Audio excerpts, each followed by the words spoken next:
සතිපට්ඨානයේදී අප සිහිපත් කරනු ලබන්නේ ජේසුස් ක්‍රිස්තුස් වහන්සේගේ පළමු බිම ඇද වැටීමයි.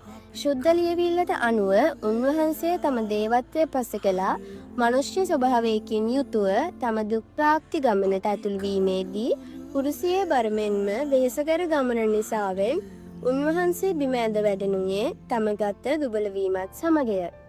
අද සමාජය තුළ මනුෂ්‍ය වැටීම් විවිධාකාරයෙන් අර්ථකථනය කළ හැකිය. එනම් පාපය, ප්‍රශ්න, දුක්ඛම් කටළු, දුක් පරීක්ෂා, අත්හැරීම්, ඉෂ්ඨාපංගත්වය යනාදී විවිධ වැටීම් හමුවේ මනුෂ්‍යයා අසරණ වන අවස්ථා අනන්තය අප්‍රමාණය.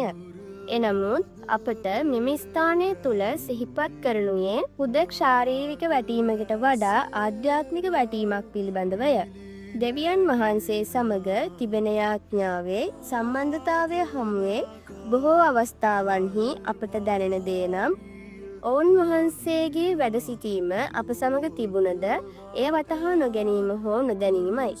මෙලෙස දැනෙනුයේ ජීවිතය තුළ අපට හමුවන විවිධ ප්‍රශ්න කම්කටොළු හමුවේ වුවද විශේෂාකාරයෙන් අප මෙම අවස්ථාවන්හි ආධ්‍යාත්මික ලෙස ශක්තිමත් වීම තුළ නැවත නැගිටිය යුතු වෙමු. එය ප්‍රබල යාඥාව තුළ පමණක් සිදු කළ හැකි බව අපි සිහි තබාගෙන අපගේ ජීවිත යාඥාව තුළ සවිමත් කරගමු. සිහිකර මැතිනා අපි කඳුළු වෙලා හඬමු අපි